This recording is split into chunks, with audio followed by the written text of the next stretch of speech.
Hello, good morning, ನಮಸ್ಕಾರ ಎಲ್ರಿಗೂ. ನಾನು Gayathri. Welcome to my channel Gayu's ಕ್ಲಿಟ್ಸ್.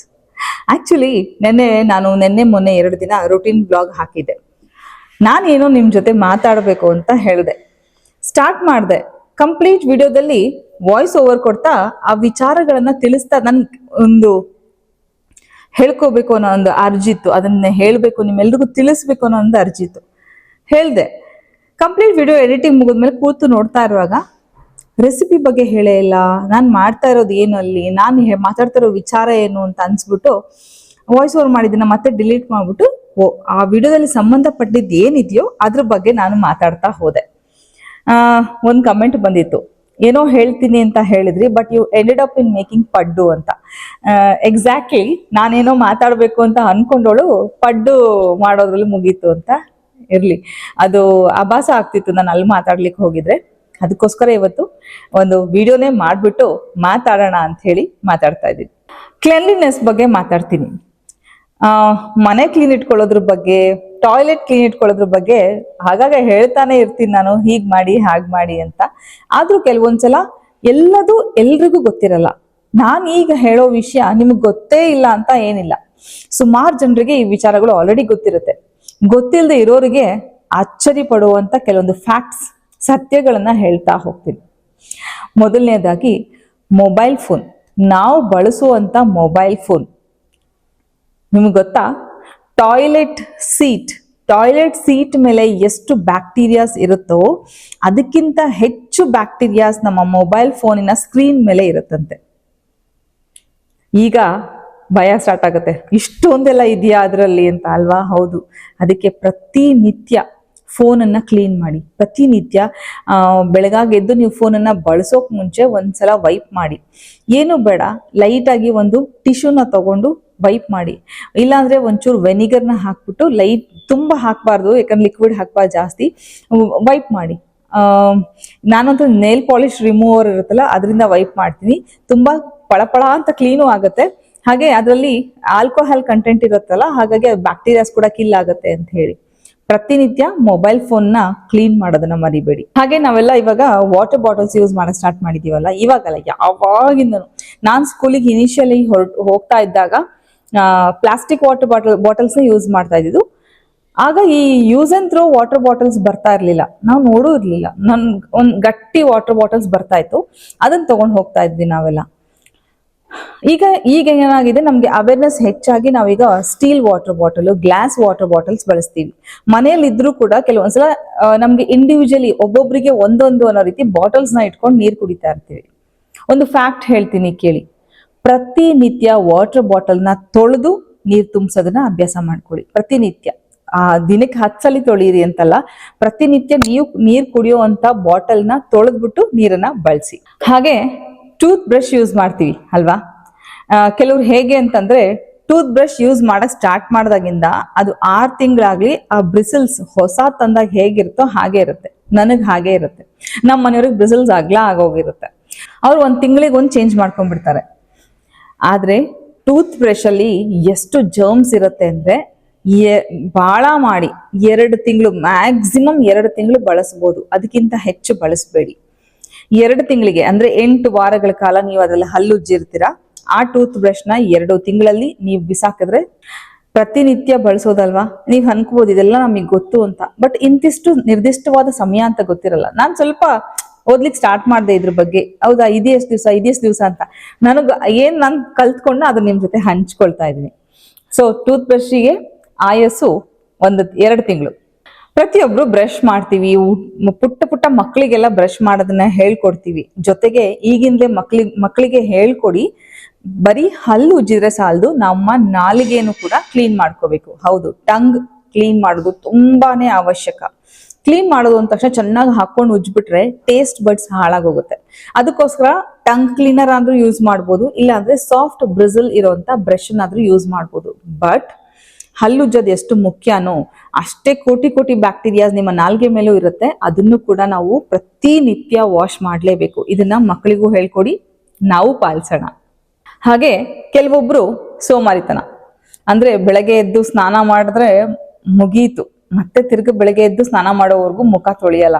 ಇನ್ನ ಕೆಲವರು ಸಂಜೆ ಬಂದು ಸಾಕಾಗಿದೆ, ಈಗ ಯಾರು ಮುಖ ತೊಳಿತಾರೆ, ಈಗ ಯಾರು ಸ್ನಾನ ಮಾಡ್ತಾರೆ. ದಿ ಬೆಸ್ಟ್ ಒಂದು ಅಭ್ಯಾಸ ಅಂತಂದ್ರೆ ದಿನಕ್ಕೆ 2 ಬಾರಿ ಸ್ನಾನ ಮಾಡೋದು ಬೆಸ್ಟ್. ಸ್ಕೂಲಿಂದ ಬರೋ ಮಕ್ಕಳಾಗ್ಲಿ ಬಂದು ಡೈರೆಕ್ಟ್ ಆಗಿ ಶೂಸು ಬ್ಯಾಗು ಇಟ್ರೆ ಬಾತ್ರೂಮ್ ಹೋಗಿ 2 ಚಮ್ ನೀರು ಹಾಕೊಂಡ್ ಬಂದ್ಬಿಟ್ರೆ ಇಡೀ ದಿನದ ಬೆವರು ಆಯಾಸ ಎಲ್ಲ ಕಡಿಮೆ ಆಗಿ ಫ್ರೆಶ್ ಆಗಿ ಅವರ ಓದಕ್ಕೆ ಬರೆಯಕ್ಕೆ ಕುತ್ಕೋಬಹುದು. ಇಲ್ಲ ಸ್ನಾನ ಮಾಡ್ಲಿಕ್ಕೆ ಆಗಲ್ಲ ಅಂದ್ರೆ ಕೈಕಾಲ್ ಮುಖ ತೊಳಿಲೇಬೇಕು. ಪ್ರತಿಯೊಬ್ರು ಮನೆಯಲ್ಲಿರೋ ಹೆಣ್ಮಕ್ಳಾಗ್ಲಿ, ಆಫೀಸ್ ಗೋಯಿಂಗ್ ಗಂಡ್ಮಕ್ಳಾಗ್ಲಿ, ಸ್ಕೂಲ್ಗೆ ಹೋಗೋ ಮಕ್ಳಾಗ್ಲಿ ಕನಿಷ್ಠ ಪಕ್ಷ 2 ಸಲನಾದ್ರೂ ಕೈಕಾಲ್ ಮುಖ ತೊಳೆಯೋದನ್ನ ಅಭ್ಯಾಸ ಮಾಡ್ಕೊಳ್ಳಿ. ಕಾಲ್ ತೊಳೆಯುವಾಗ ಹಿಂಡಿ ತೊಳೆಯೋದನ್ನ ಮರಿಬೇಡಿ. ಅಂದ್ರೆ ಕಾಲು ಅಂದ್ರೆ ಕಂಪ್ಲೀಟ್ ಕಾಲ್ ತೊಳಿಬೇಕು. ಬರೀ ಪಾದದ ಮೇಲೆ ನೀರ್ ಹಾಕೊಂಡು ಎಷ್ಟೋ ಸಲ ಬಂದ್ಬಿಡ್ತಾರೆ, ಅದಲ್ಲ, ಕಂಪ್ಲೀಟ್ ಕಾಲನ್ನ ತೊಳ್ಕೊಬೇಕು. ಹಾಗೆ ನಾವು ಬಳಸುವಂತ ಟಾವಲ್ ನ ಯಾವ್ಯಾವ್ದಕ್ಕೆ ಬಳಸ್ತೀವಿ? ಮುಖ ತೊಳೆದಾಗ ಒರೆಸ್ಕೊಳ್ತೀವಿ, ಸ್ನಾನ ಮಾಡಿದಾಗ ಬಳಸ್ತೀವಿ, ಅಥವಾ ಕೈ ಒರೆಸ್ಕೋಬೇಕಾ ಸಡನ್ ಆಗಿ ಒರೆಸ್ಕೋತೀವಿ. ಆದ್ರೆ ಪರ್ಸನಲಿ ಈಗಂತೂ ಎಲ್ಲರೂ ಅವ್ರವ್ರಿಗೆ ಒಬ್ಬೊಬ್ರಿಗೆ ಒಂದೊಂದು ಟವಲ್ ಅಂತ ಇಟ್ಕೊಂಡ್ಬಿಟ್ಟಿರ್ತೀವಿ. ಸೊ ನನ್ನ ಪರ್ಸನಲ್ ಟವಲ್ ಇದು ಅಂತ ಹೇಳಿ ನಾವು ತಿಂಗ್ಳುಗಟ್ಲೆ ತಳ್ಳೋ ಹಾಗಿಲ್ಲ. ಪ್ರತಿ 3 ದಿನಕ್ಕೊಂದ್ಸಲ ಟವಲ್ ಚೇಂಜ್ ಮಾಡ್ತಾ ಇರಿ. ವಾರಕ್ಕೊಂದ್ಸರಿ ಮಾಡ್ತೀನಿ, 15 ದಿನಕ್ಕೊಂದ್ಸರಿ ಮಾಡ್ತೀನಿ ಅಲ್ಲ. ನಮ್ಮ ದೇಹದಲ್ಲಿರೋ ಬ್ಯಾಕ್ಟೀರಿಯಾಸ್ ನಾವು ಒರೆಸ್ಕೊಂಡಾಗ ಸ್ವೆಟ್ಟು, ಹಾಗೆ ಪ್ರತಿನಿತ್ಯ ತಲೆ ಸ್ನಾನ ಮಾಡಿರಲ್ಲ, ನಾವು ಮುಖ ಒರೆಸ್ಕೊಳ್ಳೋ ತಲೆನೂ ಎಲ್ಲ ತಾಕಿರುತ್ತೆ. ಆ ಬ್ಯಾಕ್ಟೀರಿಯಾಸು ಜರ್ಮ್ಸು ಎಲ್ಲ ಅದ್ರಲ್ಲಿ ಹೋಗಿರುತ್ತೆ. ಪ್ರತಿ 3 ದಿನಕ್ಕೊಂದ್ಸಲ ನೀವು ನಿಮ್ಮ ಟವಲ್ನ ಚೇಂಜ್ ಮಾಡ್ಲೇಬೇಕು. ಏನಪ್ಪಾ ಇದೆಲ್ಲ ನಮಗೆ ಗೊತ್ತು ಬಿಡಿ ಅಂತ ಅನ್ನೋರ್ಗಲ್ಲ ಈ ವಿಡಿಯೋ. ಯಾರಿಗಾದ್ರೂ ಗೊತ್ತಿಲ್ದಿರೋರು ಇದನ್ನ ಉಪಯೋಗಿಸ್ಕೊಳ್ಳಿ. ಹಾಗೆ ಸ್ನಾನ ಮಾಡುವಾಗ ನಿಮ್ಮ ಹೊಕ್ಕಳನ್ನ ಕ್ಲೀನ್ ಮಾಡೋದನ್ನ ಮರಿಬೇಡಿ. ಅದೇನೋ ಅಭ್ಯಾಸ ಎಲ್ರಿಗೂ ಬಂದಿದೆ. ಒಂದು ಏನು ಉಗುರು ಇಲ್ದೇ ಇರೋಂತ ಬೆರಳು, ನಾವು ಎಲ್ರು ಉಗುರು ಬೆಳೆಸ್ಬಿಟ್ಟಿರ್ತಾರೆ, ಉಗುರು ಹಾಕ್ಬಾರ್ದು, ನಂಜಾಗತ್ತೆ. ಉಗುರು ವೆರಿ ಡೇಂಜರ್. ಹೊಕ್ಕಳು ತುಂಬಾ ಸೆನ್ಸಿಟಿವ್ ದೇಹದ ಭಾಗ. ಸ್ನಾನಕ್ಕೆ ಹೋದಾಗ ನಾವೇನ್ ಸೋಪ್ ಹಾಕೊಂಡಾಗ ಹೊಕ್ಕಳು ಭಾಗನ ನೀವು ಕ್ಲೀನ್ ಮಾಡ್ಕೊಳ್ಳಿ. ಹಾಗೆ ಮೆತ್ತನೆಯ ಬಟ್ಟೆಯಿಂದ ನೀವು ಒರೆಸ್ಕೋಬೇಕಾಗತ್ತೆ. ಯಾವುದೇ ಇಯರ್ ಬಡ್ಸ್ ಹಾಕೋದಂತೆ, ಕಾಟನ್ ಹಾಕೋದು ಅದೆಲ್ಲ ಮಾಡಬಾರ್ದು. ಆದ್ರೆ ಹೊಕ್ಕಳನ್ನ ಪ್ರತಿದಿನ ತೊಳ್ಕೊಳ್ಳೋದು ತುಂಬಾ ಒಳ್ಳೇದು. ಕ್ಲೀನ್ ಆಗಿ ಇಟ್ಕೋಬೇಕು. ರಾತ್ರಿ ಊಟ ಮುಗಿಸಿ ಕೆಲಸ ಮುಗಿಸಿದ್ರೆ ಸಾಕಪ್ಪ, ಹಾಸಿಗೆ ಮೇಲೆ ಹೋಗಿ ಮಲಗಿದ್ರೆ ಹಾಗೆ ಹಾಯಾಗಿ ಮಲಗ್ಬಿಡ್ತೀನಿ ಅಂತ ಮಲ್ಗ್ಲಿಕ್ಕೆ ಹೋಗ್ತೀವಿ ನಾವೆಲ್ಲ ಅಲ್ವಾ. ಆದ್ರೆ ಬೆಡ್ ಪಕ್ಕನೇ ಒಂದು ಮಾಯಿಶ್ಚರೈಸರ್ ಇಟ್ಕೊಳ್ಳಿ. ಏನು ಇಲ್ಲ ಅಂದ್ರೆ ಒಂದು ವ್ಯಾಸ್ಲಿನ್ ಡಬ್ಬನಾದ್ರೂ ಇಡಿ. ರಾತ್ರಿ ಒಂಚೂರ್ ತಗೊಂಡು ಹಿಂಗ್ ಅನ್ಕೊಂಡು ನಿಮ್ 2 ಪಾದಾನ ಒಂದೇ ಒಂದು 30 ಸೆಕೆಂಡ್ಸ್, ಒಂದೊಂದು ಪಾದಕ್ಕೆ 30 ಸೆಕೆಂಡ್ಸ್ ಅಂದ್ರೆ 1 ನಿಮಿಷ, ಆ ಒಂದೇ 1 ನಿಮಿಷ ನಿಮ್ ಪಾದಕ್ಕೆ ಕೊಡಿ. ತುಪ್ಪ ತುಂಬಾ ಒಳ್ಳೇದು ದೇಹಕ್ಕೆ. ಆಯುರ್ವೇದದ ಪ್ರಕಾರ ನೀವು ತುಪ್ಪನ ಕಾಲಿಗೆ ಉಜ್ಕೊಂಡ್ರೆ ಎಷ್ಟು ಆಯಾಸ ಇದ್ರೂ ಕಡಿಮೆ ಆಗುತ್ತೆ. ಹಾಗೆ ಎಷ್ಟೋ ಕಾಯಿಲೆಗಳನ್ನ ಅದು ಗುಣ ಮಾಡೋದ್ರಲ್ಲಿ ಹೆಲ್ಪ್ ಮಾಡುತ್ತೆ. ಇಡೀ ದೇಹದ ಸ್ಕಿನ್ ಚೆನ್ನಾಗಾಗಕ್ಕೆ ಕೂಡ ಹೆಲ್ಪ್ ಮಾಡುತ್ತೆ. ಇಲ್ಲ ತುಪ್ಪ ಕಾಲಿಗೆಲ್ಲ ಹಚ್ಚಲ್ಲ ಅನ್ನೋದಾದ್ರೆ ನೀವು ವ್ಯಾಸ್ಲಿನ್ ಕನಿಷ್ಠ ಪಕ್ಷ, ಇಲ್ಲಾಂದ್ರೆ ಮಾಯಿಶ್ಚರೈಸರ್ನ ನೀವು ಕಾಲಿಗೆ ಹಚ್ಚಿ 30 ಸೆಕೆಂಡ್ಸ್ ಈ ಕಾಲು 30 ಸೆಕೆಂಡ್ಸ್ ಈ ಕಾಲಿಗೆ ಹಚ್ಚಿದ್ರೆ ನಿಮ್ಗೆ ಒಳ್ಳೆ ನಿದ್ರೆ ಜೊತೆಗೆ ಅದು ಒಂದೊಳ್ಳೆ ಅಭ್ಯಾಸ. ಅದ್ರದ್ದು ಬೆನಿಫಿಟ್ಸ್ ಏನಂತ ನೆಕ್ಸ್ಟ್ ಮಾರ್ನಿಂಗ್ ನಿಮಗೆ ಗೊತ್ತಾಗುತ್ತೆ. ವಾರಕ್ಕೆ 1 ಸಲನಾದ್ರೂ ಡಿಜಿಟಲ್ ಎನ್ವಿರಾನ್ಮೆಂಟ್ ನ ಕ್ಲೀನ್ ಮಾಡ್ಕೊಳ್ಳಿ.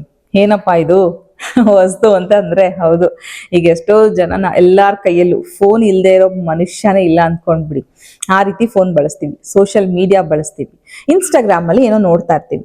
ನೋಡುವಾಗ ನಿಮ್ಗೆ ಗೊತ್ತು, ಈಗಂತೂ ರೀಲ್ಸ್, ಕಾಮಿಡಿ, ನಗುವಂತ ರೀಲ್ಸ್, ಅವ್ಯಾಚ ಶಬ್ದಗಳನ್ನ ಬಳಸ್ತಾರೆ, ಏನೇನೋ ಮಾತಾಡ್ತಾರೆ, ಅತ್ತೆ ಸೊಸೆದಂತೆ ಜಗಳ, ಮಕ್ಳು ಚಿಕ್ಕ ಪುಟ್ಟ ಮಕ್ಳು ಏನೇನೋ ಮಾತಾಡ್ಕೊಂಡು ವಿಡಿಯೋ ಮಾಡ್ತಾರೆ, ಅದೆಲ್ಲ ಆಮೇಲೆ ವಯಸ್ಸಾಗಿರೋ ಅಜ್ಜಿ ಅಜ್ಜ ಡ್ಯಾನ್ಸ್ ಮಾಡ್ತಾರೆ. ಅದೆಲ್ಲ ನೋಡ್ತಾ ಫಾಲೋ ಮಾಡ್ತಾ ಹೋಗ್ತೀವಿ, ನೋಡ್ತಾ ಇರ್ತೀವಿ. ಫೈನಲಿ ನಮ್ಮ ಬ್ರೈನ್ ಎಷ್ಟು ಯೂಸ್ಲೆಸ್, ಒಂದು ಡಸ್ಟ್ ಬಿನ್ಗೆ ಕನ್ವರ್ಟ್ ಆಗೋಗುತ್ತೆ. ಡಿಜಿಟಲ್ ಎನ್ವಿರಾನ್ಮೆಂಟ್ ನ ಕ್ಲೀನ್ ಮಾಡ್ಕೊಳ್ಳಿ. ನಿಮ್ಮ ಆರೋಗ್ಯಕ್ಕೆ ಏನ್ ಒಳ್ಳೇದು ಅದಲ್ಲ, ಅದನ್ನೆಲ್ಲ ಅನ್ಫಾಲೋ ಮಾಡ್ಬಿಟ್ಟು ಏನಾದ್ರೂ ಉಪಯೋಗ ಸಿಗ್ತಾ ಇದೆ ಅಂದ್ರೆ ಅದನ್ನ ಫಾಲೋ ಮಾಡಿ ಹೋಗಿ. ಒಂದು ಹೆಲ್ದಿ ಅಡಿಗೆ ಏನಾದ್ರು ಇನ್ಸ್ಟಾಗ್ರಾಮ್ ಅಲ್ಲಿ ಯಾರಾದ್ರೂ ತೋರಿಸ್ತಾ ಇದ್ರೆ ಅದನ್ನ ಫಾಲೋ ಮಾಡಿ. ಅಟ್ಲೀಸ್ಟ್ ಅದಕ್ಕೆ ಸಂಬಂಧಪಟ್ಟಂಗೆ ಒಳ್ಳೆ ನಿಮ್ಗೆ ಬೇರೆ ಬೇರೆ ರೀಲ್ಸ್ ಕೂಡ ರೆಕಮೆಂಡೇಶನ್ಸ್ ಬರ್ತಾ ಇರುತ್ತೆ. ಅದು ಬಿಟ್ಟು ನಾವು ಬೇಡ, ನಿಮಗೇನ್ ಬೇಡವೋ ಅದನ್ನ ವಾರಕ್ಕೊಂದ್ಸಲ ಕೂತ್ಕೊಂಡು ಕ್ಲೀನ್ ಮಾಡಿ ಅನ್ಫಾಲೋ ಮಾಡೋದನ್ನ ಅಭ್ಯಾಸ ಮಾಡ್ಕೊಳ್ಳಿ. ಹಾಗೆ ಕಿವಿ ಕ್ಲೀನ್ ಮಾಡ್ಕೊಳ್ಳೋದು ತುಂಬಾ ಒಳ್ಳೆ ಅಭ್ಯಾಸ. ಹಾಗೆ ಪ್ರತಿನಿತ್ಯ ಎಲ್ಲರೂ ಮಾಡ್ಕೊಳ್ತಾರೆ. ಕಿವಿಯಲ್ಲಿ ಸ್ನಾನ ಮಾಡುವಾಗ ನೀರು ಹೋಗಿರುತ್ತೆ. ಅದಕ್ಕಂತ ಇಯರ್ ಬಡ್ಸ್ ನ ಹಾಕಿ ಚೆನ್ನಾಗಿ ತಿರುಗಿಸ್ಬಿಟ್ರೆ ಆ ಕಾಟನ್, ಆ ಹತ್ತಿಯ ಚೂರು ಭಾಗ ಏನಾದ್ರೂ ಒಳಗಡೆ ಉಳ್ಕೊಂಡ್ರೆ ಇನ್ಫೆಕ್ಷನ್ ಆಗುತ್ತೆ. Point number 1. ಇನ್ನ ಪಾಯಿಂಟ್ ನಂಬರ್ 2, ಅದೇನಾದ್ರು ನಮ್ಮ ಇಯರ್ ಡ್ರಮ್ ನ ಠಾಕಿದ್ರೆ ತುಂಬಾ ಅಪಾಯ. ಅದಕ್ಕೋಸ್ಕರ ಅಪ್ಪಿ ತಪ್ಪಿನೂ ಈ ಪ್ಲಾಸ್ಟಿಕ್ ಇಯರ್ ಬಡ್ಸ್ ಅಥವಾ ಕಾಟನ್ ಸ್ವಾಬ್ಸ್ ಏನನ್ನು ಬಳಸಬೇಡಿ. ಮೆತ್ತನೆಯ ಹತ್ತಿ ಬಟ್ಟೆ, ನಿಮ್ಮ ಈ ಕಿರು ಬೆರಳಿಗೆ ಬಟ್ಟೆ ಹಾಕಿ ಎಷ್ಟು ಸಿಗುತ್ತೋ ಅಷ್ಟು ನೀವು ಕ್ಲೀನ್ ಮಾಡ್ಕೊಳ್ಳಿ. ಅದು ತುಂಬಾ ಒಳ್ಳೆ ಅಭ್ಯಾಸ. ಒಂದು ಕಿವಿ ಕ್ಲೀನ್ ಆಯ್ತು, ಇನ್ನೊಂದು ಯಾವುದೇ ರೀತಿ ಡೇಂಜರ್ ಇಲ್ಲ. ಮನುಷ್ಯ ಎಷ್ಟು ಸ್ವಚ್ಛವಾಗಿದ್ದಾನೆ, ಎಷ್ಟು ಪ್ರೆಸೆಂಟಬಲ್ ಆಗಿದ್ದಾನೆ ಅಂತ ಗೊತ್ತಾಗೋದು ಅವನು ಹಾಕಿರುವಂತ ಸ್ವಚ್ಛವಾದ ಚಪ್ಪಲಿ, ರೇಟ್ ಬಗ್ಗೆ ಮಾತಾಡ್ತಾ ಇಲ್ಲ, ಸ್ವಚ್ಛವಾದ ಚಪ್ಪಲಿ, ಅವನ ಉಗುರು, ಅವನ ತುಟಿ, ಇಷ್ಟನ್ನ ನೋಡ್ತಾರಂತೆ. ಅಂದ್ರೆ ಒಣಕೊಂಡು ಹೋಗಿರೋ ತುಟಿ, ಕೈಯಲ್ಲಿ ಅರ್ಧಂಬರ್ಧ ನೇಲ್ ಪೇಂಟು ಆಗಿ ಕೈಯಲ್ಲಿ ಗಲೀಜು, ಕಾಲಲ್ಲಿ ಕಿತ್ತೋಗಿರೋಂಥ ಚಪ್ಪಲಿ ಅಥವಾ ಹಳೇದು ಮಣ್ಣು ಎಲ್ಲ ಕೆಸರಾಗಿರುವಂತ ಚಪ್ಪಲಿ, ಇದು ಆ ಮನುಷ್ಯನ ಬಗ್ಗೆ ಕೊಡುವಂತ ಫಸ್ಟ್ ಇಂಪ್ರೆಷನ್ ಕುರಿತಾಗಿರುತ್ತೆ. ಅದಕ್ಕೋಸ್ಕರ ಯಾವಾಗ್ಲೂ ಕ್ಲೀನ್ ಆಗಿ ಮೇಂಟೈನ್ ಮಾಡಬೇಕು. ಒಂದು ತುಟಿ ತುಂಬಾ ಇಂಪಾರ್ಟೆಂಟ್. ಯಾಕಂದ್ರೆ ಯಾರ ಹತ್ರನಾದ್ರೂ ನಾವು ಮಾತಾಡ್ತಾ ಇದೀವಿ ಅಂತಂದ್ರೆ ನಮ್ಮ ಕಣ್ಣಲ್ಲಿ ಕಣ್ಣಿಟ್ಟು ಅವ್ರು ನಮ್ಮನ್ನ ಅಬ್ಸರ್ವ್ ಮಾಡ್ತಾ ಇರುವಾಗ ಪ್ರೆಸೆಂಟೇಬಲ್ ಆಗಿರ್ಬೇಕು. ಅದಕ್ಕೋಸ್ಕರ ವಾರಕ್ಕೆ ಒಂದು ಸಲನಾದ್ರೂ ಚೂರು ಸಕ್ಕರೆಗೆ ಕೊಬ್ಬರಿ ಎಣ್ಣೆನ ಹಾಕಿ ತುಟಿಯನ್ನ ಎಕ್ಸ್ಫೋಲಿಯೇಟ್ ಮಾಡಿ ಒಂದು 30 ಸೆಕೆಂಡ್ಸ್ ಅಥವಾ 1 ನಿಮಿಷ ರಬ್ ಮಾಡಿ ವೈಪ್ ಮಾಡ್ಕೊಳ್ಳಿ. ನಿಮ್ಮ ತುಟಿಯಲ್ಲಿರೋ ಡೆಡ್ ಸ್ಕಿನ್ ಹೋಗುತ್ತೆ. ಹಾಗೆ ಒಂದು ವಾರದ ಮಟ್ಟಿಗೆ ನಿಮ್ಮ ತುಟಿ ಹೆಲ್ದಿ ಆಗಿರುತ್ತೆ. ಹಾಗೆ ನನ್ನ ಹಾಗೆ ಕಣ್ಣು ಕಾಣಿಸ್ದೇ ಇರೋರು, ಅಂದ್ರೆ ಹತ್ರದ ಕಾಣಿಸಲ್ಲ, ನನ್ಗೆ ಕಣ್ಣು ಹತ್ರದ ಕಾಣಿಸಲ್ಲ, ಅಥವಾ ಕನ್ನಡಕ ಬಳಸೋರು, ಅಥವಾ ಕೆಲವರು ಸನ್ ಗ್ಲಾಸಸ್ ನ ಬಳಸ್ತಾರೆ. ಅಫ್ಕೋರ್ಸ್ ಸೂರ್ಯನ ಒಂದು ತೀಕ್ಷ್ಣವಾದ ಕಿರಣಗಳಿಂದ ತಪ್ಪಿಸ್ಕೊಳಕ್ಕೆ ಸನ್ ಗ್ಲಾಸಸ್ ನ ಎಲ್ಲರೂ ರೂಢಿ ಮಾಡ್ಕೊಂಡ್ಬಿಟ್ಟಿದೀವಿ ಅಲ್ವಾ. ಸನ್ ಗ್ಲಾಸಸ್ ಆಗ್ಲಿ, ನಾವು ನಂಬರ್ ಗ್ಲಾಸಸ್ ಆಗ್ಲಿ, ಶೋಕಿ ಕನ್ನಡಕ ಮಕ್ಕಳಿಗೂ ಕೊಡಿಸ್ಬೇಡಿ, ನೀವು ಹಾಕೋಬೇಡಿ. ಶೋಕಿಗೆ ಕನ್ನಡಕ ಬೇಡ. ಸೊ ಈ ಗ್ಲಾಸಸ್ ನ ಯಾರು ಬಳಸ್ತಿರೋ ಅಭ್ಯಾಸ ಯಾರಿಗಿದೆ ಈ ಕನ್ನಡಕ ಹಾಕೊಳ್ಳೋದು, ಏನ್ ಮಾಡ್ತೀವಿ, ಆ ಕನ್ನಡಕನ ಹಿಂಗ್ ಇಟ್ಕೊಂಡಿರ್ತೀವಿ. ಎಲ್ಗಾದ್ರೂ ಹೋದಾಗ ಊಟದ ಟೇಬಲ್ ಮೇಲೆ ಇಡ್ತೀವಿ, ಊಟ ಮಾಡ್ತೀವಿ, ಬಾತ್ರೂಮ್ಗೆ ಹೋಗ್ತೀವಿ, ಅಲ್ಲಿ ಇಡ್ತೀವಿ. ಅಂದ್ರೆ ಆಚೆ ಕಡೆ ಹೋದಾಗ ಎಲ್ಲೆಲ್ಲಿ ಇಡ್ತೀವಿ ಅಲ್ಲಲ್ಲಿ ಬ್ಯಾಕ್ಟೀರಿಯಾನ ಅಟ್ರಾಕ್ಟ್ ಮಾಡ್ಕೊಂಡು ಬಂದಿರುತ್ತೆ, ಅದು ರೋಗನ ಮನೆಗೆ ಹೊತ್ಕೊಂಡು ಬಂದಿರುತ್ತೆ. ಅದಕ್ಕೋಸ್ಕರ ಪ್ರತಿನಿತ್ಯ ಸನ್ ಗ್ಲಾಸಸ್ ನ ತೊಳಿರಿ. ಸೋಪ್ ಹಾಕಿ ತೊಳಿಬಹುದು ನೀವು, ಅಂದ್ರೆ ಹ್ಯಾಂಡ್ ವಾಶ್ ಇರುತ್ತೆ, ವಾಶ್ ಬೇಸಿನ್ ಹತ್ರ ಹ್ಯಾಂಡ್ ವಾಶ್ ಹಾಕಿ ತೊಳೆದು ಒಂದು ಟಿಶ್ಯೂ ಇಂದ ವೈಪ್ ಮಾಡಿದ್ರೆ ಗ್ಲಾಸ್ ಪಳಪಳ ಆಗಿರುತ್ತೆ. ಹಾಗೆ ಬ್ಯಾಕ್ಟೀರಿಯಾಸ್ ಕೂಡ ಹೊರಟೋಗಿರುತ್ತೆ. ಹಾಗೆ ಮಕ್ಕಳಿಗೂ ಹೇಳ್ಕೊಡಿ, ನೀವು ಅಭ್ಯಾಸ ಮಾಡ್ಕೊಳ್ಳಿ. ನಮ್ಮ ಅಂಡರ್ ಗಾರ್ಮೆಂಟ್ಸ್ ಅಂದ್ರೆ ನಾವು ಪ್ರತಿನಿತ್ಯ ಬಳಸುವಂತ ಒಳ ಉಡುಪುಗಳನ್ನ ಸ್ವಚ್ಛವಾಗಿ ಇಟ್ಕೋಬೇಕು. ಪ್ರತಿನಿತ್ಯ ವಾಶ್ ಮಾಡಿರೋ ಬಟ್ಟೆಗಳನ್ನೇ ಹಾಕೋಬೇಕು. ನಮ್ಮ ಹೊರ ಒಂದು ಔಟ್ಲುಕ್ ಎಷ್ಟು ಮುಖ್ಯನೋ ಹಾಗೆ ಒಳಗಿನ ಆರೋಗ್ಯ ಕೂಡ ಅಷ್ಟೇ ಮುಖ್ಯವಾಗಿರುತ್ತೆ. ಈ ಒಂದು ಗುಟ್ಟು ನೀವು ಮಕ್ಕಳಿಗೂ ಕೂಡ ಕಲಿಸ್ಕೊಡ್ಬೇಕು.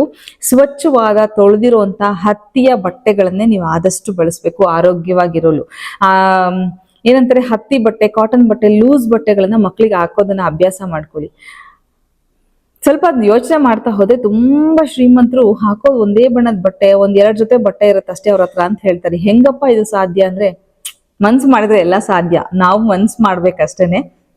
ಸೊ ಸ್ವಚ್ಛವಾದ ಒಳ ಉಡುಪುಗಳನ್ನ ಧರಿಸೋದನ್ನ ಅಭ್ಯಾಸ ಮಾಡ್ಕೋಬೇಕು. ಹಾಗೆ ಉಗುರು, ನಾವು ಉಗುರ್ನ ಕಟ್ ಮಾಡಿರ್ತೀವಿ ಅಥವಾ ಉಗುರು ಬೆಳೆಸ್ಕೊಂಡಿರ್ತೀವಿ, ಆದ್ರೆ ಆ ಉಗುರು ಸಂಧಿಯಲ್ಲಿ ನೀವು ಒಂದು ಫೋಟೋನ ತೆಗಿರಿ, ಹಿಂಗೆ ಬೆರಳನ್ನ ಇಟ್ಕೊಂಡು ಫೋಟೋ ತೆಗೆದು ಆ ಫೋಟೋನ ಝೂಮ್ ಮಾಡಿ ನೋಡಿ, ನಿಮ್ಗೆ ಎಷ್ಟು ಕೊಳಕು ಕಾಣಿಸುತ್ತೆ ಅಂತ. ಈಗ್ಲೇ ನೋಡಿ, ಟ್ರೈ ಮಾಡಿ. ಅದಕ್ಕೆ ಹೇಳೋದು, ಇದ್ರಲ್ಲಿ ಸಿಕ್ಕಾಪಟ್ಟೆ ಜರ್ಮ್ಸ್ ಮತ್ತೆ ಬ್ಯಾಕ್ಟೀರಿಯಾಸ್ ಇರುತ್ತೆ. ಅದಕ್ಕೋಸ್ಕರ ಅಟ್ಲೀಸ್ಟ್ ಸ್ನಾನಕ್ಕೆ ಹೋದಾಗಾದ್ರೂ ಒಂದು ಬ್ರಷ್ ಅಲ್ಲಿ ಹಿಂಗ್ ಅನ್ಕೊಳ್ಳೋದು, ಹಳೆ ಓಲ್ಡ್ ಟೂತ್ ಬ್ರಷ್ ತಗೊಳ್ಳಿ ಪರವಾಗಿಲ್ಲ, ಆ ಟೂತ್ ಬ್ರಷ್ ಆದ್ರೂ ಒಂದ್ಸಲ ಹಿಂಗ್ ಅನ್ಕೊಳ್ಳೋದು ಒಳ್ಳೇದು. ಉಗುರು ಸಂಧಿಯಲ್ಲಿರುವಂತ ಕೊಳಕು ಮತ್ತೆ ಬ್ಯಾಕ್ಟೀರಿಯಾಸ್ನ ನಾವು ಹೊಡೆದೋಡಿಸ್ಬೋದು. ಹಾಗೆ ಸೋಷಿಯಲ್ ಮೀಡಿಯಾದಲ್ಲಿ ನಾವು ಯಾರನ್ನೋ ಒಬ್ಬರನ್ನ ಫಾಲೋ ಮಾಡ್ತಾ ಇರ್ತೀವಿ. ಹೇಗಾಗತ್ತೆ, ಎಷ್ಟು ಮಟ್ಟಿಗೆ ನಾವು ಫಾಲೋ ಮಾಡ್ತಾ ಇರ್ತೀವಿ ಅಂದ್ರೆ, ಮಾಡ್ತಾ ಮಾಡ್ತಾ ಮಾಡ್ತಾ ಅವರು ನಮ್ಮ ಯೋಚನಾ ಶಕ್ತಿಯನ್ನೇ ಬದಲಿಸ್ಬಿಡ್ತಾರೆ. ಅಂದ್ರೆ ನಮ್ಮ ದಿಕ್ಕನ್ನೇ ಬದಲಾಯಿಸ್ಬಿಡ್ತಾರೆ. ಎಕ್ಸಾಂಪಲ್, ಈಗ ಮದ್ವೆ ಮಾಡ್ಕೊಂಡು ತಂದೆ ತಾಯಿ ತೋರಿಸಿರುವಂತ ಫ್ಯಾಮಿಲಿಯಲ್ಲಿ ಮದ್ವೆ ಮಾಡ್ಕೊಂಡು ಚೆನ್ನಾಗಿ ಸೆಟ್ಲ್ ಆಗ್ಬೇಕು ಅಂತ ಒಂದು ಹುಡುಗಿನೋ ಅಂದ್ಕೊಂಡಿದ್ರೆ, ಒಂಟಿಯಾಗಿರೋದು ತುಂಬಾ ಸುಖ, ಒಂಟಿಯಾಗಿದ್ರೆ ತುಂಬಾ ಅಚೀವ್ ಮಾಡ್ಬೋದು, ಒಂಟಿಯಾಗಿದ್ರೆ ನಾವು ಹಾಗಿರ್ಬೋದು ಹೀಗಿರ್ಬೋದು ಅಂತ ಯಾರೋ ಒಬ್ರು ರೀಲ್ಸ್ ಮಾಡ್ತಿರ್ತಾರೆ. ಎಕ್ಸಾಂಪಲ್ ಕೊಡ್ತಾ ಇದೀನಿ. ಅದನ್ನ ನೋಡಿ ಇನ್ಫ್ಲೂಯೆನ್ಸ್ ಆಗಿ ಮದ್ವೆನೇ ಬೇಡ ಅನ್ನೋರು ಎಷ್ಟೋ ಜನ ಇರ್ತಾರೆ.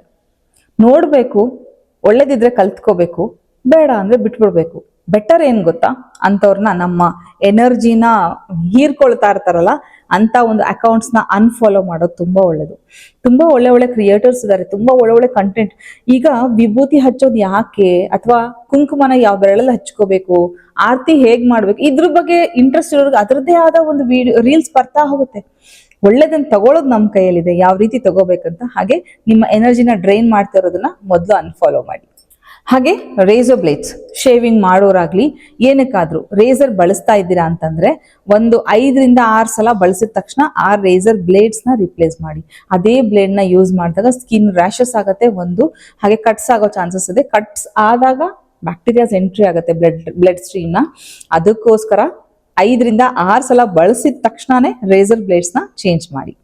ಹಾಗೆ ಮೇಕಪ್ ಮಾಡ್ಕೊಳ್ಳೋ ಅಭ್ಯಾಸ, ಪ್ರತಿ ದಿನ ಆಫೀಸ್ಗೆ ಹೋಗೋ ಮಿನಿಮಮ್ ಮೇಕಪ್ ಮಾಡ್ಕೊಳ್ಳೋರು ಇರ್ತಾರೆ, ಡ್ಯೂಟಿಗೆ ಹೋಗೋರು ಮಾಡ್ಕೊಳ್ತಾರೆ. ಬೇಡ, ಮನೇಲಿರುವಾಗ ಅಟ್ಲೀಸ್ಟ್ ನಾವಾದ್ರೆ ಮಾಯಿಶ್ಚರೈಸರ್ ಹಚ್ಕೊಳ್ತಾ ಇರ್ತೀವಿ. ಹಚ್ಕೊಳಕ್ ಏನ್ ಬಳಸ್ತೀವಿ? ಬ್ರಷು, ಸ್ಪಾಂಜು, ಏನೋ ಒಂದು ಬಳಸ್ಬಿಟ್ಟು ನಾವು ಮೇಕಪ್ ಮಾಡ್ಕೊಳ್ತಾ ಇರ್ತೀವಿ. ಅಂದ್ರೆ ನನ್ನ ಸೇರಿಸ್ಕೊಂಡು ಹೇಳ್ತಾ ಇದ್ದೀನಿ. ಅಕೇಶನಲಿ ನಾನಾದ್ರೆ ಮದ್ವೆಗಳಿಗೆ ಅಥವಾ ಈವೆಂಟ್ಸ್ ಫಂಕ್ಷನ್ಸ್ ಇದ್ದಾಗ ಮೇಕಪ್ ಮಾಡ್ಕೊಳ್ಳುವಾಗ ನಾನಂತೂ ಕೈಯೇ ಬಳಸೋದು, ನಾನು ಯಾವ ಬ್ರಷ್ ಗಿಶ್ ಏನು ಬಳಸಲ್ಲ. ಸೊ ಯಾರೆಲ್ಲ ಬ್ರಷು ಸ್ಪಾಂಜು ಬಳಸ್ತಾ ಇರ್ತೀರಲ್ಲ, ವಾರಕ್ಕೆ ಒಂದು ಸಲನಾದ್ರೂ ಅದಷ್ಟನ್ನು ಬಿಸಿನೀರಲ್ಲಿ ನೆನೆಸಿಟ್ಟು ಚೆನ್ನಾಗಿ ತೊಳೆದು ಬಿಸಿಲಲ್ಲಿ ಒಣಗಿಸಿ ಆನಂತರ ಮತ್ತೆ ಬಳಸಿ. ಅದರಲ್ಲಿ ಇರೋಷ್ಟು ಕೆಮಿಕಲ್ ಇನ್ಯಾವುದ್ರಲ್ಲೂ ಇರಲ್ಲ. ಅದರಿಂದ ಹೆಚ್ಚು ನಿಮ್ಮ ಸ್ಕಿನ್ ಮತ್ತೆ ಬ್ರೇಕ್ ಆಗಿ ಪಿಂಪಲ್ಸ್ ಆಗೋದಾಗ್ಲಿ, ಪಿಗ್ಮೆಂಟೇಶನ್ ಆಗೋದಾಗ್ಲಿ ಚಾನ್ಸಸ್ ಇರುತ್ತೆ. ಆದಷ್ಟು ಒಂದು ವಾರಕ್ಕೆ ಒಂದ್ಸಲ ಕ್ಲೀನ್ ಮಾಡೋದನ್ನ ಅಭ್ಯಾಸ ಮಾಡ್ಕೊಳ್ಳಿ. ಹಾಗೆ ಈ ಬ್ರಾಸ್ಲೆಟ್ ಬಗ್ಗೆ ಕೇಳ್ತಾ ಇದ್ರಲ್ವಾ, ನನ್ಗೆ ಈಗ ಇದು ಅಲ್ಲಾಡಿದ ತಕ್ಷಣ ನೆನಪಾಯ್ತು. ಇದು ಕ್ರಿಸ್ಟಲ್ಸ್, ಇಲ್ಲಿರೋದು ಕ್ರಿಸ್ಟಲ್ಸ್. ಹಾಗೆ ಇದು ಕಪ್ಪು ದಾರ. ಇದನ್ನ ನಮ್ಮ ಸೈಜಿಗೆ ತಕ್ಕಂಗೆ ನಾವು ಎಳ್ಕೊಂಡ್ರೆ ಟೈಟ್ ಆಗುತ್ತೆ. ಇದು ನಮ್ಮ ಶರ್ಮಿಳಾ ಅವ್ರು ಮಾಡಿರೋಂಥದ್ದು. ಕಾಲಿಗೊಂದು ಡಿಫ್ರೆಂಟ್ ಆಗಿದೆ ಹಾಕೊಂಡಿದೀನಿ, ಕೈಗೊಂದು, 2 ಮಾಡಿದ್ದಾರೆ. ತುಂಬಾ ಕ್ಯೂಟ್ ಅನ್ಸ್ತು. ನಾನು ಈವೆಂಟ್ ಅಲ್ಲೇ ಕೊಂಡ್ಕೊಂಡೆ ಅವ್ರ ಹತ್ರ. ತುಂಬಾ ಚೆನ್ನಾಗಿದೆ. ಹಾಗೆ ಬೆಡ್ಶೀಟ್ಸ್ ನೋಡೋಕಿನ್ನ ಹೊಸದಿದ್ದಂಗಿದೆ, ಯಾಕೆ ತೆಗೆಯೋದು ಅಂತ ಹೇಳಿ 8 ದಿನ 10 ದಿನ 15 ದಿನದ ತನಕ ಬಿಡ್ಲೇಬಾರ್ದು. ವಾರಕ್ಕೆ ಒಂದು ಸಲ ನಾವು ಬೆಡ್ಶೀಟ್ಸ್ ಚೇಂಜ್ ಮಾಡಲೇಬೇಕು. ಒಂದು ವ್ಯಾಕ್ಯೂಮ್ ಕ್ಲೀನರ್ನ ತಗೊಂಡ್ಬಿಟ್ಟು ನೀವು ಬೆಡ್ ಮೇಲೆ ಏನಾದ್ರೂ 1-2 ಸಲ ವ್ಯಾಕ್ಯೂಮ್ ಮಾಡಿದ್ರೆ ಪೌಡರ್ ತರ ಬರುತ್ತೆ. ಅದೇನು? ನಮ್ಮ ದೇಹದ ಡೆಡ್ ಸ್ಕಿನ್ ಬಿದ್ದಿರುತ್ತೆ, ಕೂದಲು ಬಿದ್ದಿರ್ಬೋದು, ನಮಗೆ ಕಾಣಿಸದೇ ಬ್ಯಾಕ್ಟೀರಿಯಾಸ್ ಇರ್ಬೋದು ಅಥವಾ ಇರುವೆಗಳಿರ್ಬೋದು, ಏನೋ ಒಂದು ಇರುತ್ತೆ. ಅದಕ್ಕೋಸ್ಕರ ಒಂದು ವಾರದ ಮೇಲೆ ಅವನ್ನ ಅಲ್ಲಿ ಬೆಳೆಯಕ್ಕೆ, ಮನೆ ಮಾಡ್ಕೊಳಕ್ಕೆ ಬಿಡೋದಕ್ಕಿಂತ ಚೇಂಜ್ ಮಾಡಿ ತೊಳೆದು ಬಿಟ್ರೆ ಒಳ್ಳೇದು. ಎಂತದಾದ್ರೂ ಹಾಕ್ರಿ, ಯಾವ ರೇಟಿಂದಾದ್ರೂ ಹಾಕ್ರಿ, ಅದ್ರ ಬಗ್ಗೆ ನಾನು ಮಾತಾಡಲ್ಲ. ಬಟ್ ವಾರಕ್ಕೆ ಒಂದ್ಸಲನಾದ್ರೂ ನಿಮ್ಮ ಬೆಡ್ ಸ್ಪ್ರೆಡ್ಸ್, ಪಿಲ್ಲೋ ಕೇಸಸ್ನ ಚೇಂಜ್ ಮಾಡಿ. ಎಲ್ಲದಕ್ಕಿಂತ ಅತೀ ಮುಖ್ಯವಾದದ್ದು, ರಾತ್ರಿ ಮನುಷ್ಯ ಮಲಗಿದ್ರೆ ಅಟ್ಲೀಸ್ಟ್ 8 ತಾಸು ನಾವು ನಿದ್ರೆ ಮಾಡ್ತೀವಿ ಅಂದ್ರೆ 8 ಗಂಟೆಗಳ ಕಾಲ ಖಾಲಿ ಹೊಟ್ಟೆ ಇರುತ್ತೆ. ಅಂದ್ರೆ ರಾತ್ರಿ ಊಟ ಮಾಡಿರ್ತೀವಿ ಆಫ್ಕೋರ್ಸ್. ಆ 8 ಗಂಟೆ ಅಂದ್ರೆ ಡೇ ಟೈಮ್ ಆದ್ರೆ ಆ 8 ಗಂಟೆಯಲ್ಲಿ 2 ಸಲ ಟೀ ಆಗಿರುತ್ತೋ, ಏನಾದ್ರೂ ಒಂದು ತಿಂದಿರ್ತೀವೋ. ಬಟ್ ಇಡೀ ರಾತ್ರಿ ನಾವು ಖಾಲಿ ಹೊಟ್ಟೆ ಇರೋದ್ರಿಂದ ಬೆಳಗ್ಗೆ ಎದ್ದ ತಕ್ಷಣ 1 ಗ್ಲಾಸ್ ನಾರ್ಮಲ್ ವಾಟರ್, ಫ್ರಿಡ್ಜ್ ನೀರಲ್ಲ, ಬಿಸಿನೀರಲ್ಲ, ನಾರ್ಮಲ್ ವಾಟರ್ನ ಕುಡಿಯೋ, ನಾರ್ಮಲ್ ಆಗಿ 1 ಲೋಟ ನೀರನ್ನ ಕುಡಿಯೋದನ್ನ ಅಭ್ಯಾಸ ಮಾಡ್ಕೊಡಿ. ಅಟ್ಲೀಸ್ಟ್ 200 ml ಅಷ್ಟು ನೀರನ್ನ ಕುಡೀರಿ, 1/4 ಲೀಟರ್ ನೀರು. ಅದನ್ನ ಕುಡಿದ್ಬಿಟ್ಟು ನಿಮ್ಮ ಬೇರೆ ಏನ್ ಕೆಲಸನಾದ್ರೂ ಮಾಡ್ಕೊಳ್ಳಿ. ಈ ಅಭ್ಯಾಸ 15 ದಿನ ಮಾಡಿ, ಆ ಚೇಂಜಸ್ ನೀವೇ ನೋಡ್ತೀರಾ, ತುಂಬಾ ಖುಷಿ ಪಡ್ತೀರಾ. ಸೊ ನಾನು ಹೇಳ್ಬೇಕಂತ ಅನ್ಕೊಂಡಿದ್ದು ಇದು ನನ್ನ ರಿಸರ್ಚ್ ಅನ್ಕೊಳ್ಳಿ. ಏನೇನೋ ಹುಡುಕ್ತಾ ಇದ್ದೆ, ಇನ್ನೇನೋ ಸಿಕ್ತು, ಖುಷಿ ಆಯ್ತು ಇದನ್ನೆಲ್ಲ ಹೇಳ್ಕೋಬೇಕು ಅಂತ. ಹಾಗಾಗಿ ಈ ವಿಡಿಯೋನ ಮಾಡಿದೆ. ನಿಮ್ಗೆ ಈ ಟಿಪ್ಸ್ ಎಲ್ಲ ಇಷ್ಟ ಆಗಿದ್ರೆ, ಚಿಕ್ಕ ವಿಡಿಯೋ, ಪ್ಲೀಸ್ ಒಂದು ಲೈಕ್ ಮಾಡಿ, ಕಮೆಂಟ್ ಮಾಡಿ ನಿಮ್ಗೆ ಹೇಗೆ ಅನಿಸ್ತು ಅಂತ ತಿಳಿಸಿ. ಹೊಸದಾಗಿ ನೋಡ್ತಾ ಇರೋರು ಸಬ್ಸ್ಕ್ರೈಬ್ ಮಾಡ್ಕೊಂಡು ನೋಡಿ. Thank you for watching. Thank you.